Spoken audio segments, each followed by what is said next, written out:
Open your mind. Let the conversation begin. I want to start today with a little mental exercise. Yeah. It's a bit of a strange one, so just stay with me here. Okay, I'm intrigued. I want you to close your eyes. Well, unless you're driving, obviously, please keep them open. But just, imagine this scenario.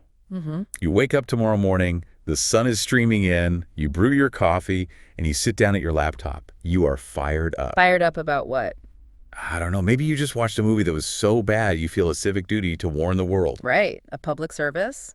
Or maybe you have some really burning thoughts on the new zoning laws your city council is voting on this week. You have the words in your head. You open your browser, your fingers are hovering over the keys, you're ready to type, and then a pop-up blocks your entire screen. And knowing the internet, I assume this is asking you to accept cookies or subscribe to a newsletter for the 10th time. No, not this time. This isn't a website notification. It's a government system notification. It covers your whole screen and it reads, "Stop. To publish this opinion, you must first scan your valid speech permit." A speech permit. Yeah. And then that sinking feeling hits you. You realize, oh no, my permit expired last week. That is an incredibly frustrating way to start the morning. I mean, just the concept alone is jarring. Oh, it gets worse. Because now you can't just click renew. You have to actually get in your car, drive down to the local police station, stand in some long, slow line, and then fill out a 20-page dossier on your personal history. A dossier, wow. Then you pay a non-refundable fee of, let's say, $150, and then you just go home. You don't get to write. You have to wait, let's say, 60 days. 60 days? 2 months. 2 months. You have to wait 2 full months for the chief of police to review your file and decide if you are, responsible enough to post that tweet or write that blog. That is a terrifying image. I mean, it really sounds like something out of a dystopian novel or maybe a history book about, East Germany or the Soviet Union. It essentially inverts the entire premise of a free society. It feels viscerally wrong, doesn't it? Yeah. It's the idea that you need a government permission slip, a literal paid license to exercise your First Amendment right to speak your mind. It feels fundamentally alien to our system. Exactly. But here is where it gets really interesting. We aren't actually talking about a hypothetical censorship law today.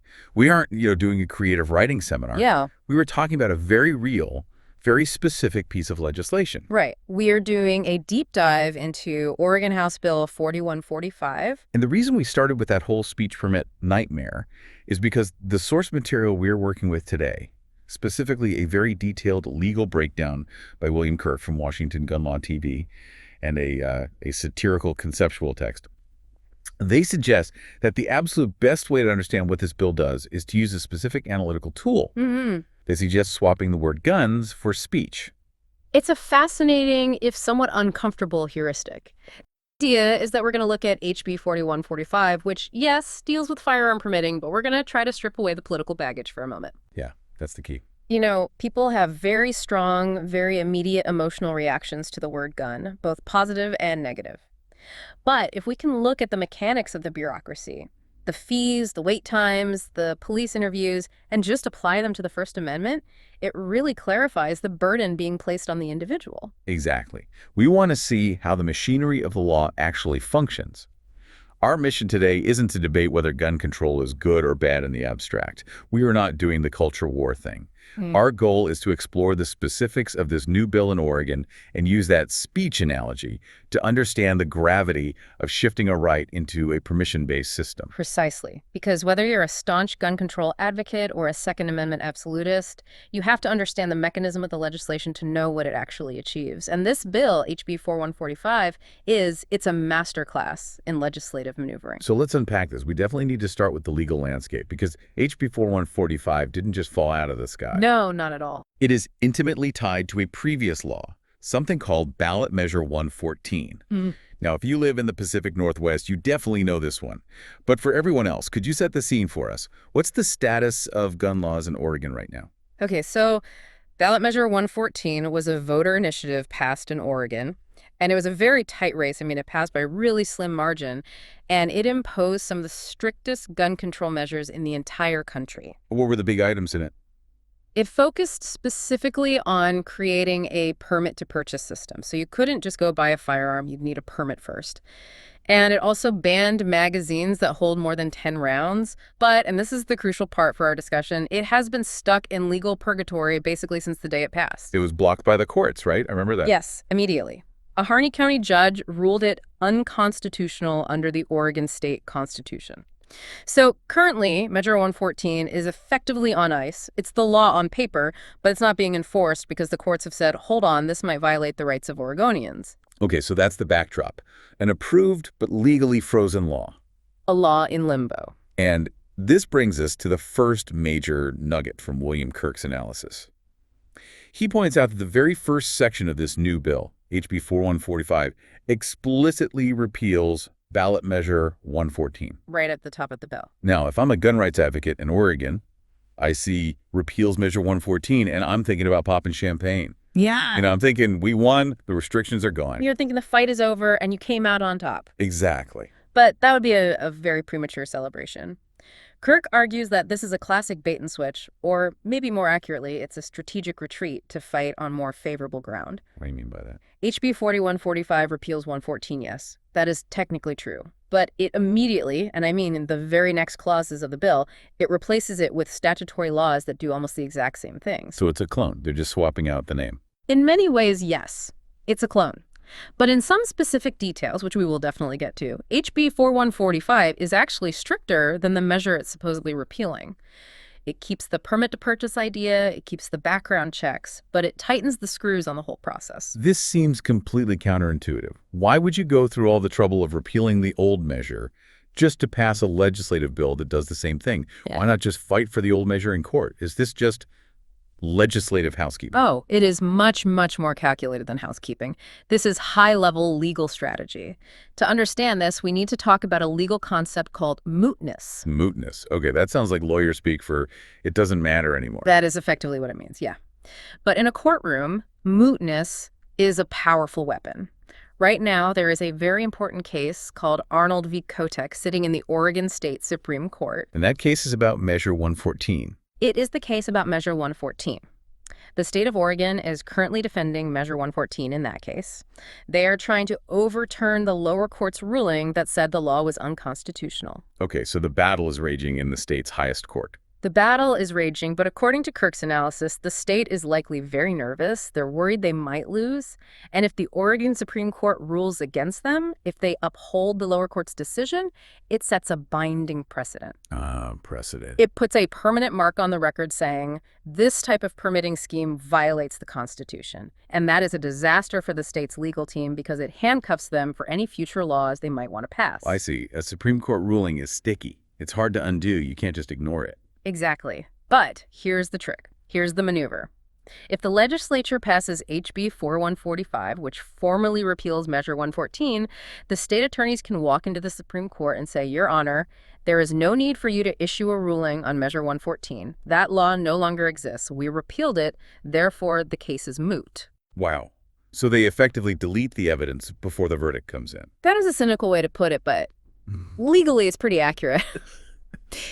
If the court agrees and dismisses the case as moot, then the plaintiffs, the gun owners and the rights organizations who spent millions of dollars and years of time fighting 114 are right back to square one. They have to start all over again. Completely over. They would have to file a new lawsuit against the new bill, HB 4145.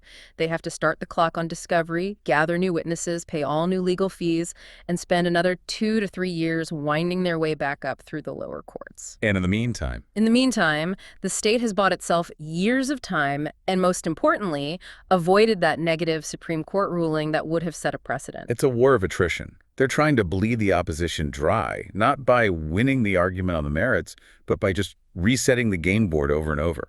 Kirk calls it a shell game. It's procedural warfare. However, he does note a small silver lining for the opposition. The constitutional shield remains the same. If the legal principles in Measure 114 violated the Constitution, then the same principles in HB 4145 likely do too. You can't just change the name of the law and expect the Constitution to change. Okay, so the core argument is still valid. The argument is valid, but the the timeline shifts dramatically. The state gets to keep a similar policy in place, or at least on the books, for years longer than it otherwise would have. And that whole timeline issue is something we are definitely going to circle back to. Yeah. Because there is a very, very weird date buried deep in this bill, the year 2028. Yes. That's a strange one. But before we get there, let's pivot to the thought experiment. This is where we take the dry legal text and, try to make it visceral for everyone listening. Yes. The fun exercise, as our source material playfully calls it. One of our sources describes the state's approach here as treating the Bill of Rights like patent law. I thought that was such a specific and interesting comparison. Why patent law? Well, think about how patents work. You aren't born with a patent.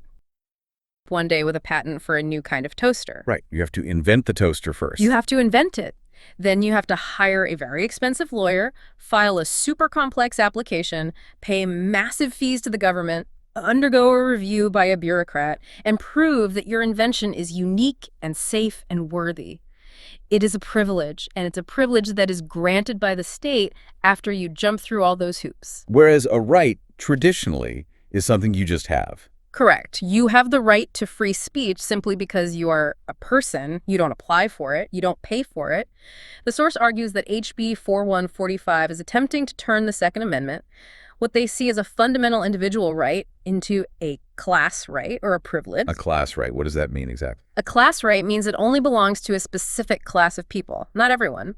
In this case, the class of people who have been vetted, approved, fingerprinted, trained, and licensed by the state. So it's not inherent. It's earned or granted. Granted is the perfect word, and that is a massive philosophical shift. It completely changes the relationship between the citizen and the government from one of inherent rights to one of granted permissions. It really does. And to really feel the weight of that shift, I think we have to dive into the nuts and bolts of HB 4145. Yeah. Let's walk through the restrictions one by one. And for each one, we are going to hit that speech filter. Let's do it. We're going to swap the hardware for words to see how it feels. Okay, sounds good. First up, the cost of admission. The money. Under the old system, and even under the disputed Measure 114, there were fees involved in getting a background check or a permit. But HB 4145 cranks that dial way, way up. William Kirk notes that the permit application fee is jumping from $65 to $150. That is a significant increase. Mathematically, that's more than 100% markup. It's more than double. It's a huge jump. So, okay, let's apply the speech culture. Let's go back to that speech permit we talked about at the beginning. Yeah. You want to speak at a town hall meeting.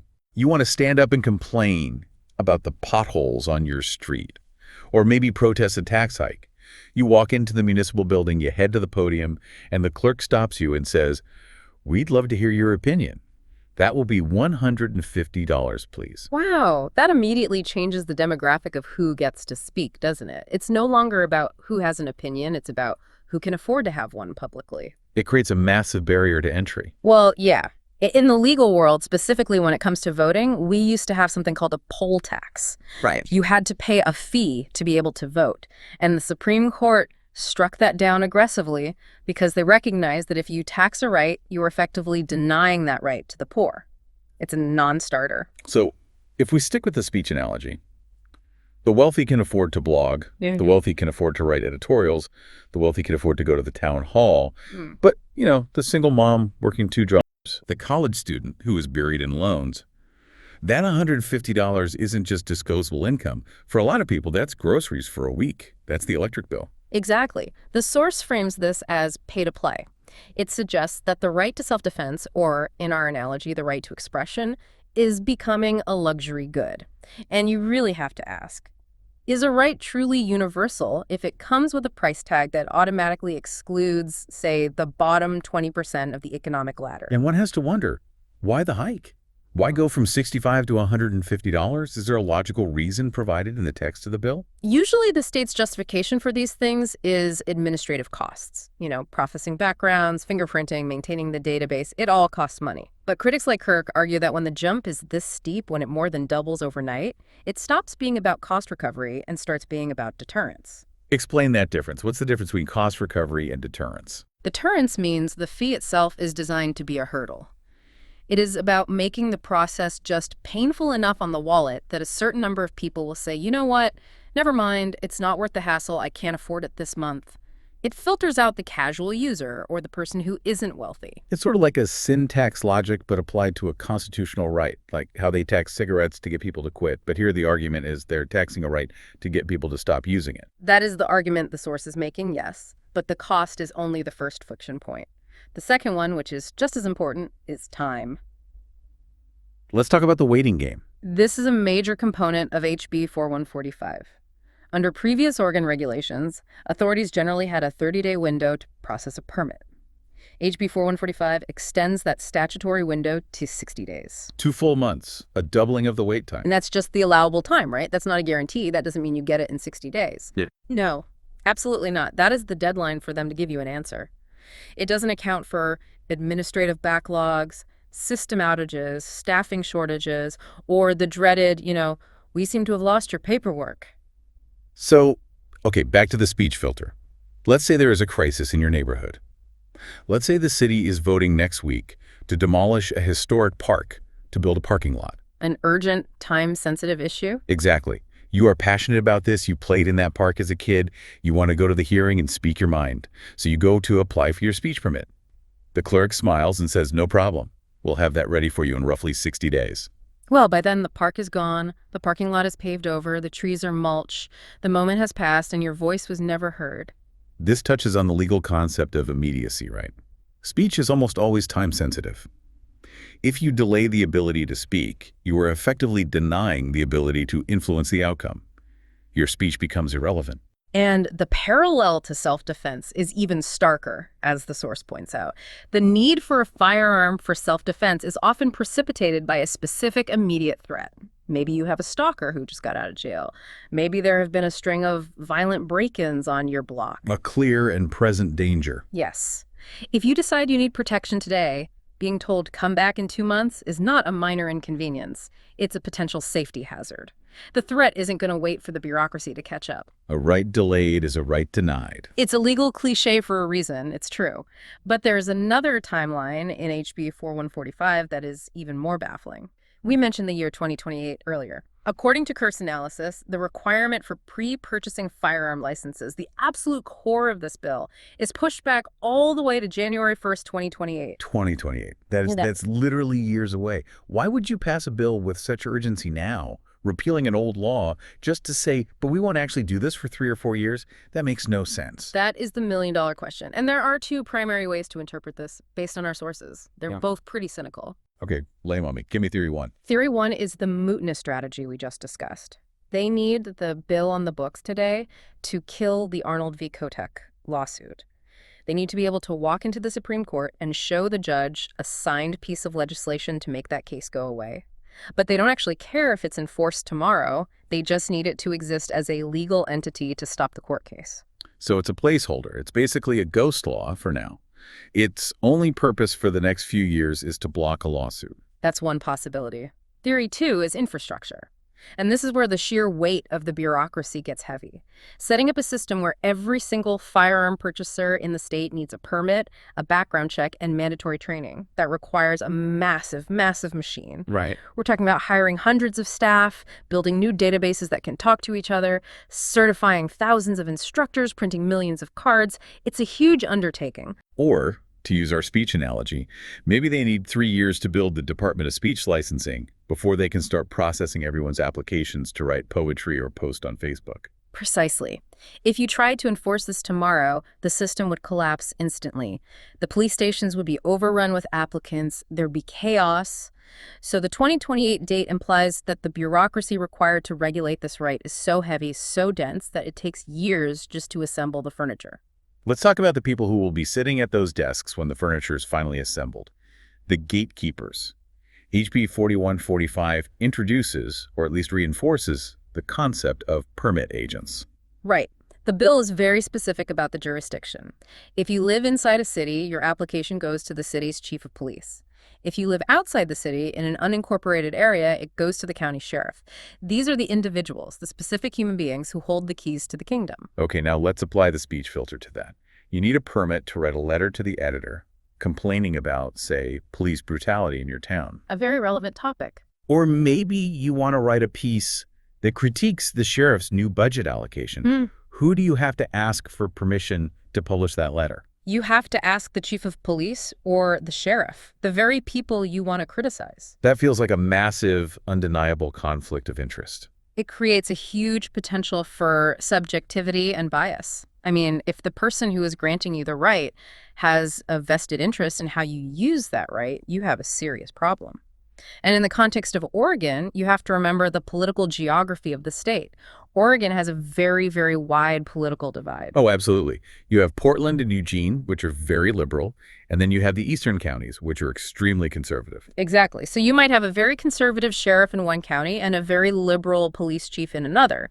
If the law gives them any discretion, if it allows them to interpret suitability or character, then your ability to exercise a constitutional right depends entirely on your zip code and the personal politics of your local permit agent. So if your local speech agent doesn't like your tone or your politics or the bumper sticker on your car, what happens? Do they just slow walk your application? Do they find some tiny technical reason to deny it? Oh, sorry, your font choice on page 3 was suspicious. Denied. The source material refers to this as the subjective nature of permit agents. It stops being a standardized objective process like getting a driver's license or a library card, and it starts feeling more like asking a favor from a local lord. You're moving from a system of laws to a system of men. And then there are the actual disqualifications. This is where the net gets even wider. HB 4145 amends the qualifications to disqualify anyone convicted of a misdemeanor involving violence within the previous 4 years. Now, on the surface, that sounds reasonable to the average listener. You hear that and you think, violence is bad, we don't want violent people having guns. Most people would just nod along with that. Of course. But the source points out that the devil is in the details. The bill specifically includes non-domestic assault. Correct. And we really need to parse that distinction because it is legally very significant. Domestic assault, beating a spouse, a partner, or a child, is already a federal disqualifier.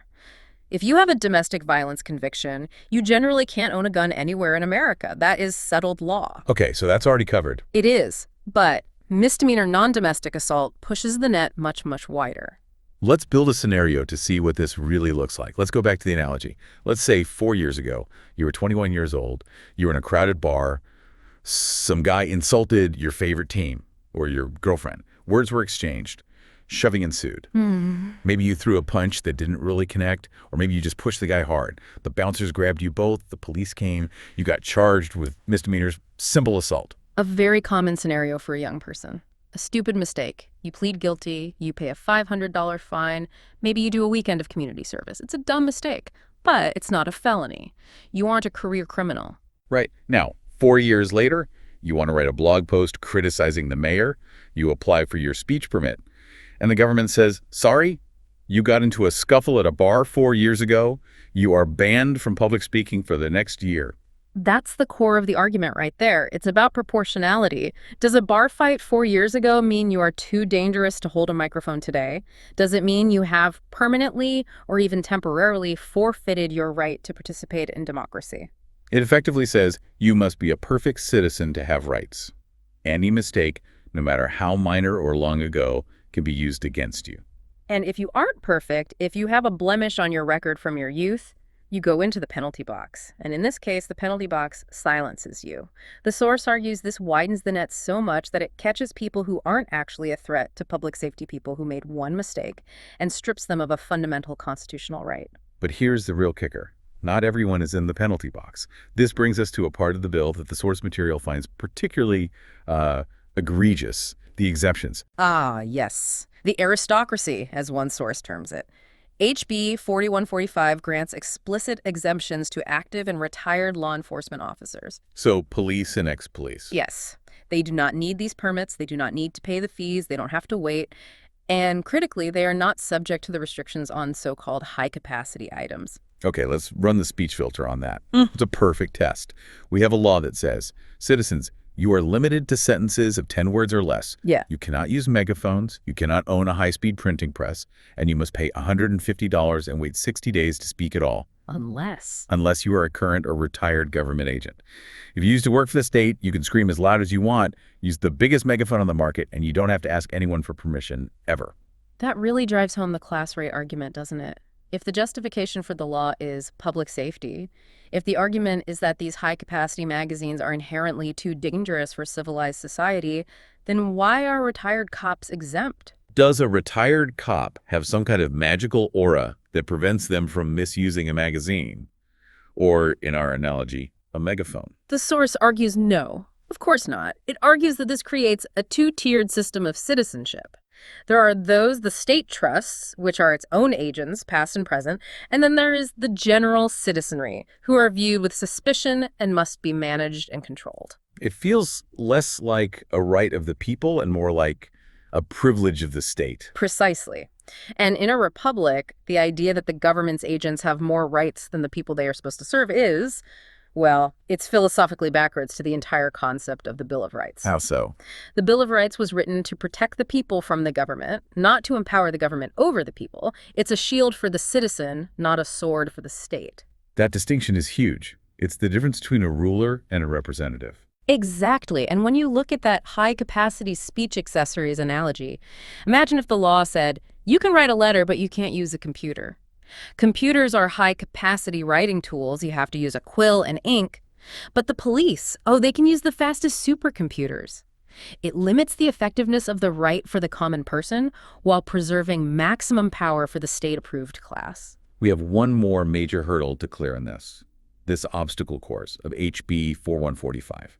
And this one might be the most logistically difficult of all, the training requirement. Yes. So, to get the permit, you must complete a safety course. And again, on paper, safety training sounds like a no-brainer. Who opposes safety? We all want people to know how to handle what they own, whatever it is. It's reasonable. But the bill specifies that this course must include a live fire demonstration. Meaning you actually have to shoot a gun in front of an instructor to prove you can do it safely. Correct. You have to demonstrate competency with live ammunition. It's not just a classroom lecture. Okay, speech filter time. You want your speech permit. You've paid your $150. You've waited your 60 days. Now, you have to show up at a government facility for a live speech demonstration.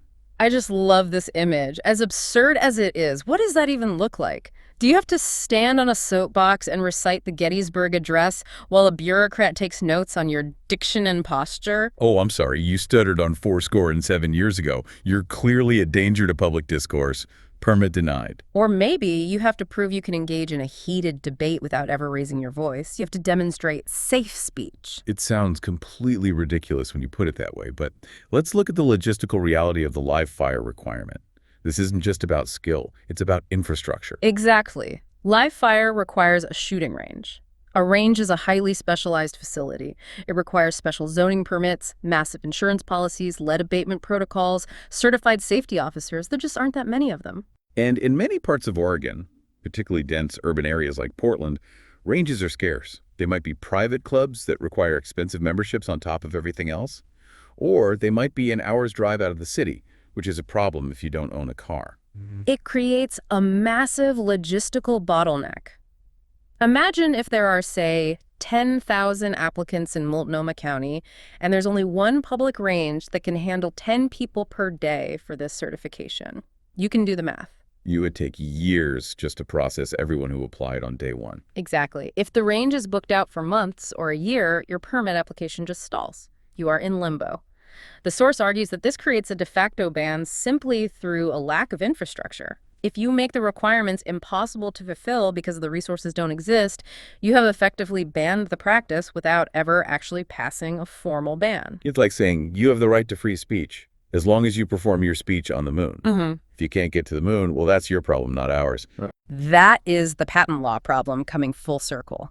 It makes the entire process so cumbersome, so expensive, so technically difficult that for the average person, the person with a job and kids and very limited free time, the right effectively ceases to exist. It becomes a theoretical right, not a practical one you can actually use. And this really brings us back to the synthesis of our two sources. We have the legal reality from William Kirk, the fees, the delays, the agents, the court games, and we have the conceptual reality from our satire text, the slow bureaucratic shift from rights to privileges. And when you put them together, you see the full chilling picture.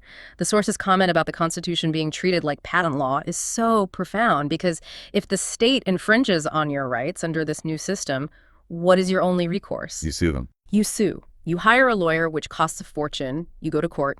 And as the source notes, your case is tied up in courts for decades. Look at the history of Measure 114. It passed, it was immediately challenged, and it's been in limbo for years. Now they are trying to moot it with HB 4145. If 4145 passes, it will be challenged, it will be in limbo. The process is the punishment. Meanwhile, the citizen is just stuck in the middle, wallet open, waiting for permission from the government to exercise what they thought was a pre-existing right. And that is the so what for our listeners today. Why does this switch from guns to speech matter so much? It matters because it strips away the emotion and the political tribalism. We all have strong feelings about guns. Some people love them, some people hate them. It's a very polarizing topic. But most of us across the entire political spectrum agree that the First Amendment is sacred. Right. We all value our voice. We instinctively understand that speaking shouldn't cost money or require a police interview.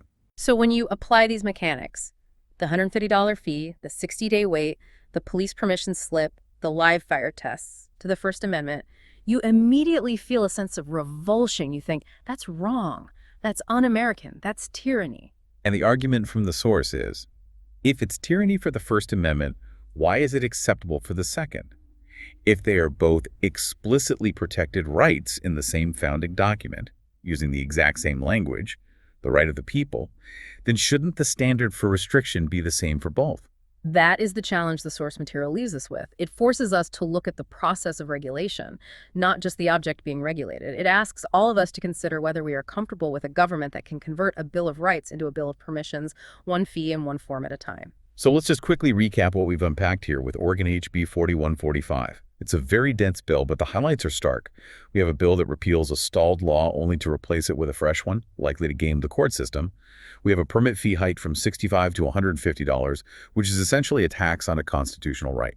We have a processing time that doubles from 30 to 60 days, introducing significant delays that could be life or death in some situations. We have that massive, bizarre delay in implementation to 2028, suggesting either political maneuvering or a total lack of readiness to actually run this system. We have local police chiefs and sheriffs acting as speech agents or permit gatekeepers, which introduces a huge potential for subjective and political bias. We have new disqualifications for non-domestic misdemeanors, widening the dragnet to catch minor offenders and put them in a multi-year penalty box. And we have a live fire training mandate that creates a logistical choke point, which could potentially stall applications indefinitely, all while carving out a special exemption for the state's own enforcers, active and retired police, from the rules they want to impose on the rest of the citizenry. It is a lot to digest. Yeah. And frankly, that speech permit visualization is going to stick with me. I think every time I go to send a text or write an email today, I'm going to have that little phantom pop up in my head asking for my $150. It's a healthy exercise, I think. It keeps us vigilant. It reminds us that rights are fragile things. They don't always disappear with a bang. Sometimes they just get buried under a mountain of paperwork and a processing fee. So here's the final provocative thought we want to leave you with today. We talked about the patent law comparison. We talked about fees and agents and waiting periods.